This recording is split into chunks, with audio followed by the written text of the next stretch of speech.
Before we get started reading chapter 35 of Jane Eyre, please make sure that you subscribe to this channel and like this video as well. Okay, chapter 35. He did not leave for Cambridge the next day, as he had said he would. He deferred his departure a whole week, and during that time he made me feel what severe punishment a good yet stern, a conscientious yet implacable man can inflict on one who has offended him. Without one overt act of hostility, one upbraiding word, he contrived to impress me momentarily with the conviction that I was put beyond the pale of his favor. Not that St. John harbored a spirit of unchristian vindictiveness. Not that he would have injured a hair on my head, if it had been fully in his power to do so. Both by nature and principle he was superior to the mean gratification of vengeance. He had forgiven me for saying I scorned him and his love, but he had not forgotten the words, and as long as he and I lived, he would never forget them. I saw by his look, when he turned to me, that they were always written on the air between me and him. Whenever I spoke, they sounded in my voice to his ear, and their echo toned every answer he gave me. He did not abstain from conversing with me. He even called me as usual each morning to join him at his desk, and I fear the corrupt man within him had a pleasure unimparted to and unshared by the pure Christian, in evincing with what skill he could, while acting and speaking apparently just as usual, extract from every deed and every phrase the spirit of interest and approval which had formerly communicated a certain austere charm to his language and manner. To me he was in reality become no longer flesh but marble. His eye was a cold, bright blue gem, his tongue a speaking instrument, nothing more. All this was torture to me, refined, lingering torture. It kept up a slow fire of indignation and a trembling trouble of grief, which harassed and crushed me altogether. I felt how, if I were his wife, this good man, pure as the deep, sunless source, could soon kill me, without drawing from my veins a single drop of blood, or receiving on his own crystal conscience the faintest stain of crime. Especially I felt this when I had made an attempt to appropriate him. No ruth met my ruth. He experienced no suffering from estrangement, no yearning after reconciliation, and though more than once my fast-falling tears blistered the page over which we both bent, they produced no more effect on him than if his heart had been really a matter of stone or metal. To his sisters, meantime, he was somewhat kinder than usual, as if afraid that mere coldness would not sufficiently convince me how completely I was banished and banned. He added the force of contrast, and this I am sure he did not by malice but on principle. The night before he left home, happening to see him walking in the garden about sunset, and remembering, as I looked at him, that this man, alienated as he now was, had once saved my life, and that we were near relations, I was moved to make a last attempt to regain his friendship. I went out and approached him as he stood leaning over the little gate. I spoke to the point at once. "St. John, I am unhappy because you are still angry with me. Let us be friends." "I hope we are friends," was the unmoved reply, while he still watched the rising of the moon, which he had been contemplating as I approached. "No, St. John, we are not friends as we were. You know that. Are we not? That is wrong. For my part, I wish you no ill and all good." "I believe you, St. John, for I am sure you are incapable of wishing anyone ill. But, as I am your kinswoman, I should desire somewhat more of affection than that sort of general philanthropy you extend to mere strangers." "Of course," he said, "your wish is reasonable, and I am far from regarding you as a stranger." This, spoken in a cool, tranquil tone, was mortifying and baffling enough. Had I attended to the suggestions of pride and ire, I should immediately have left him, but something worked within me more strongly than those feelings could. I deeply venerated my cousin's talent and principle. His friendship was of value to me. To lose it tried me severely. I would not so soon relinquish the attempt to reconquer it. "Must we part in this way, St. John? And when you go to India, will you leave me so without a kinder word than you have yet spoken?" He now turned quite from the moon and faced me. "When I go to India, Jane, will I leave you? What? Do you not go to India? You said I could not unless I married you. And you will not marry me? You adhere to that resolution?" Reader, do you know, as I do, what terror those cold people can put into the ice of their questions? How much of the fall of the avalanche is in their anger, of the breaking up of the frozen sea in their displeasure? "No, St. John, I will not marry you. I adhere to my resolution." The avalanche had shaken and slid a little forward, but it did not yet crash down. "Once more, why this refusal?" he asked. "Formerly," I answered, "because you did not love me. Now, I reply, because you almost hate me. If I were to marry you, you would kill me. You are killing me now." His lips and cheeks turned white, quite white. "I should kill. I am killing you?" Your words are such as ought not to be used, violent, unfeminine, and untrue. They betray an unfortunate state of mind. They merit severe reproof. They would seem inexcusable, but that it is the duty of a man to forgive his fellow, even until 77 times. I had finished the business now. While earnestly wishing to erase from his mind the trace of my former offence, I had stamped on that tenacious service another and far deeper impression. I had burnt it in. Now you will indeed hate me, I said. It is useless to attempt to conciliate you. I say I have made an eternal enemy of you. A fresh wrong did these words inflict, the worse because they touched on the truth. That bloodless lip quivered to a temporary spasm. I knew the steely ire I had wedded. I was heart-wrung.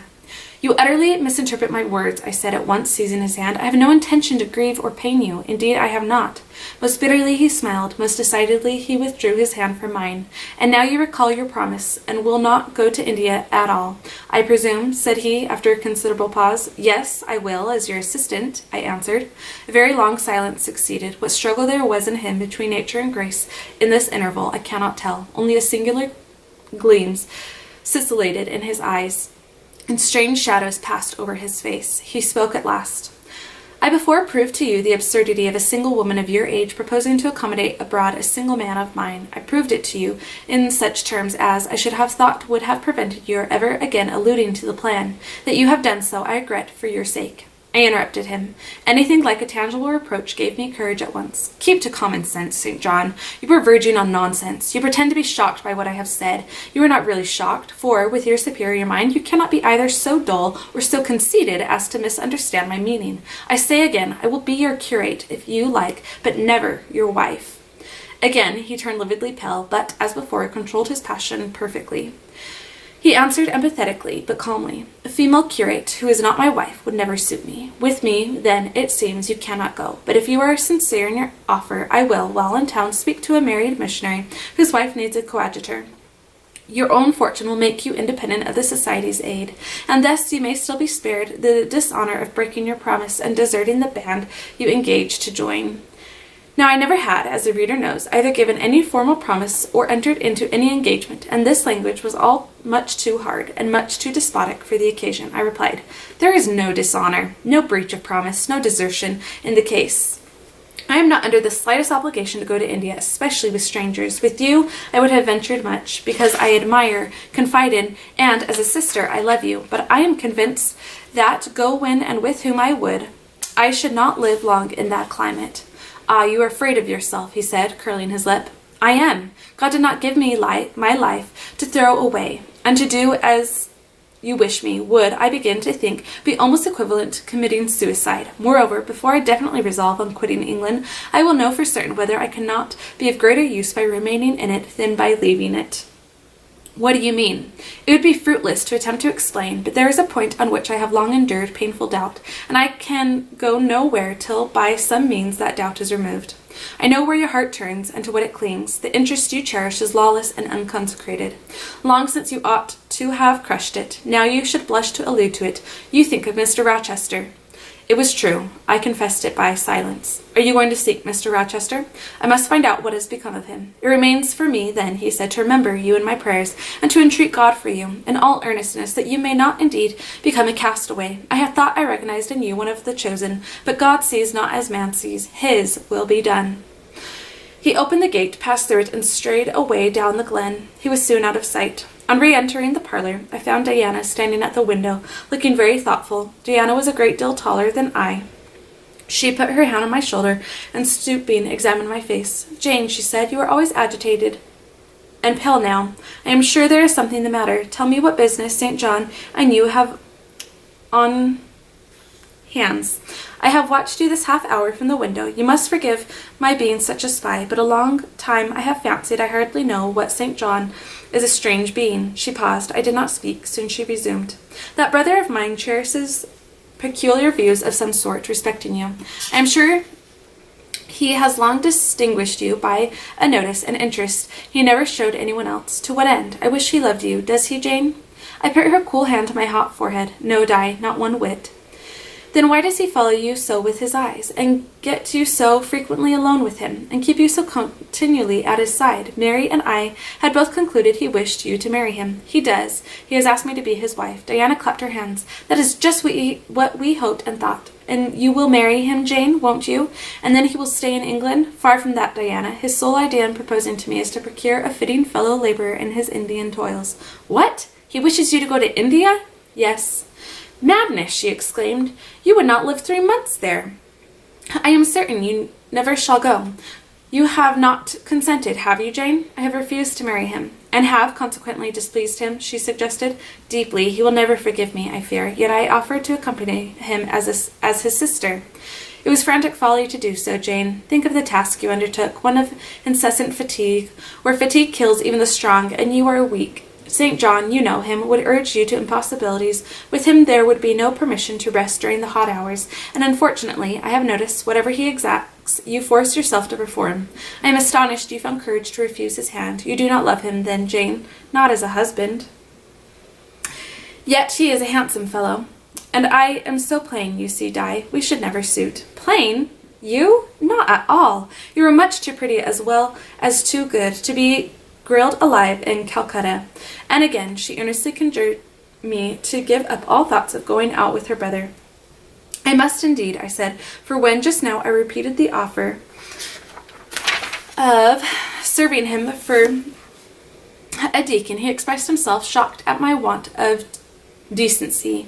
He seemed to think I had committed an impropriety in proposing to accompany him unmarried, as if I had not from the first hoped to find in him a brother, and habitually regarded him as such. What makes you say he does not love you, Jane? You should hear himself on the subject. He has again and again explained that it is not himself but his office he wishes to mate. He has told me I am formed for labor, not for love, which is true, no doubt. But in my opinion, if I am not formed for love, it follows that I am not formed for marriage. Would it not be strange, Di, to be chained for life to a man who regarded one but as a useful tool? Insupportable. Unnatural, out of the question. And then, I continued, though I have only sisterly affection for him now, yet, if forced to be his wife, I can imagine the possibility of conceiving an inevitable, strange, torturing kind of love for him, because he is so talented, and there is often a certain heroic grandeur in his look, manner, and conversation. In that case, my lot would become unspeakably wretched. He would not want me to love him, and if I showed the feeling, he would make me sensible that it was a superfluity, unrequired by him, unbecoming in me. I know he would. And yet St. John is a good man, said Diana. He is good, and a great man, but he forgets pitilessly the feelings and claims of little people, and pursuing his own large views. It is better, therefore, for the insignificant to keep out of his way, lest in his progress he should trample them down. Here he comes. I will leave you, Diana. And I hastened upstairs as I saw him entering the garden. But I was forced to meet him again at supper. During that meal he appeared just as composed as usual. I had thought he would hardly speak to me, and I was certain he had given up the pursuit of his matrimonial scheme. The sequel showed I was mistaken on both points. He addressed me precisely in his ordinary manner, or what had of late been his ordinary manner, one scrupulously polite. No doubt he had invoked the help of the Holy Spirit to subdue the anger I had roused in him, and now believed he had forgiven me once more. For the evening reading before prayers, he selected the 21st chapter of Revelation. It was at all times pleasant to listen, while from his lips fell the words of the Bible. Never did his fine voice sound at once so sweet and full. Never did his manner become so impressive in its noble simplicity as when he delivered the oracles of God, and tonight that voice took a more solemn tone, that manner a more thrilling meaning, as he sat in the midst of his household circle, the May moon shining in through the uncurtained window and rendering almost unnecessary the light of the candle on the table. As he sat there, bending over the great old Bible, and described from its page the vision of the new heaven and the new earth, told how God would come to dwell with men, how he would wipe away all tears from their eyes, and promised that there should be no more death, neither sorrow, nor crying, nor any more pain, because the former things were passed away. The succeeding words thrilled me strangely as he spoke them, especially as I felt, by the slight, indescribable alteration in sound, that in uttering them his eye had turned on me. He that overcometh shall inherit all things, and I will be his God, and he shall be my son. But, was slowly distinctly read, the fearful, the unbelieving, etc., shall have their part in the lake which burneth with fire and brimstone, which is the second death. Henceforward I knew what fate St. John feared for me. A calm, subdued triumph, blent with longing eagerness, marked his enunciation of the last glorious verses of that chapter. The reader believed his name was already written on the Lamb's book of life, and he yearned after the hour which should admit him to the city to which the kings of the earth bring their glory and honor, which has no need of sun or moon to shine in it, because the glory of God lightens it, and the Lamb is the light thereof. In the prayer following the chapter, all his energy gathered, all his stern zeal woke.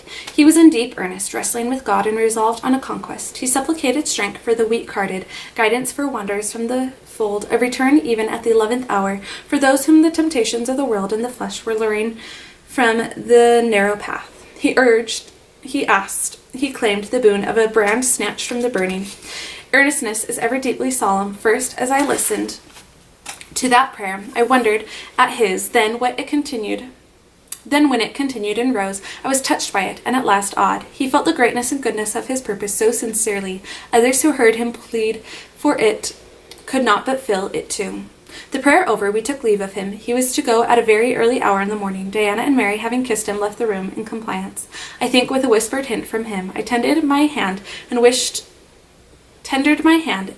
him a pleasant journey. Thank you, Jane. As I said, I shall return from Cambridge in a fortnight. That space, then, is yet left you for reflection. If I listened to human pride, I should say no more to you of marriage with me, but I listen to my duty, and keep steadily in view my first aim, to do all things to the glory of God. My master was long-suffering, so will I be. I cannot give you up to perdition as a vessel of wrath. Repent, resolve, while there is yet time. Remember, we are bid to work while it is day, warned that the night cometh when no man shall work. Remember the fate of Dives, who had his good things in his life. God give you strength to choose that better part which shall not be taken from you. He had laid his hand on my head as he uttered the last words. He had spoken earnestly, mildly.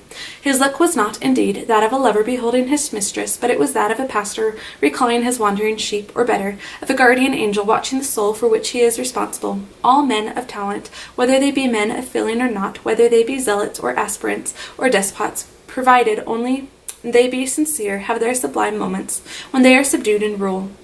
I felt veneration for St. John, veneration so strong that its impetus thrust me at once to the point I had so long shunned. I was tempted to cease struggling with him, to rush down the torrent of his will into the gulf of existence, and there lose my own. I was almost as hard beset by him now as I had been once before, in a different way, by another. I was a fool both times. To have yielded then would have been an error of principle. To have yielded now would have been an error of judgment. So I think at this hour, when I looked back to the crisis through the quiet medium of time, I was unconscious of folly at the instant. I stood motionless under my hierophant's touch. My refusals were forgotten, my fears overcome, my wrestlings paralyzed. The impossible, i.e., my marriage with St. John, was fast becoming the possible. All was changing utterly with a sudden sweep. Religion called, angels beckoned, God commanded, life rolled together like a scroll. Death's gates opening showed eternity beyond. It seemed that, for safety and bliss there, all here might be sacrificed in a second. The dim room was full of visions. Could you decide now? Asked the missionary. The inquiry was put in gentle tones. He drew me to him as gently. Oh, that gentleness, how far more potent is it than force! I could resist St. John's wrath. I grew pliant as a reed under his kindness. Yet I knew all the time, if I yielded now, I should not the less be made to repent some day of my former rebellion. His nature was not changed by 1 hour of solemn prayer. It was only elevated. I could decide if I were but certain, I answered. Were I but convinced that it is God's will I should marry you. I could vow to marry you here and now, come afterwards what would. My prayers are heard, ejaculated St. John. He pressed his hand firmer on my head, as if he claimed me. He surrounded me with his arm, almost as if he loved me. I say almost. I knew the difference, for I had felt what it was to be loved.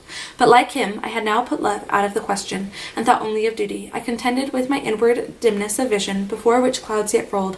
I sincerely, deeply, fervently longed to do what was right, and only that. Show me the path. I entreated of heaven. I was excited more than I had ever been, and whether what followed was the effect of excitement, the reader shall judge. All the house was still, for I believe all except St. John and myself were now retired to rest. The one candle was dying out. The room was full of moonlight. My heart beat fast and thick. I heard its throb. Suddenly it stood still to an inexpressible feeling that thrilled it through and passed at once to my head and extremities.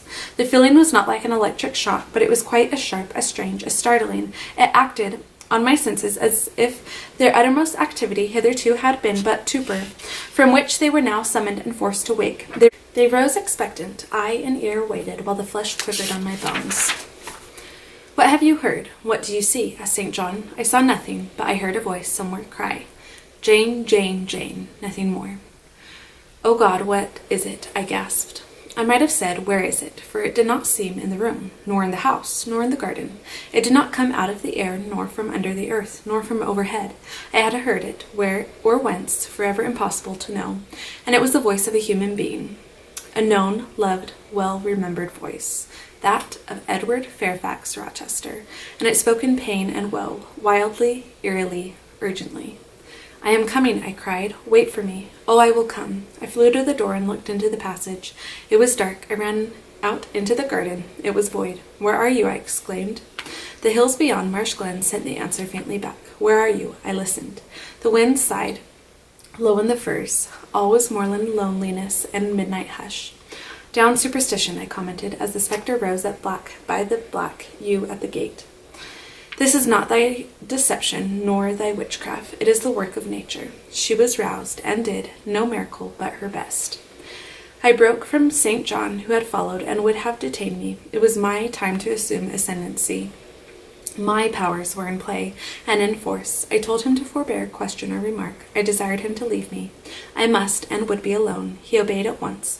Where there is energy to command well enough, obedience never fails. I mounted to my chamber, locked myself in, fell on my knees, and prayed in my way. A different way to St. John's, but effective in its own fashion. I seemed to penetrate very near a mighty spirit, and my soul rushed out in gratitude at his feet.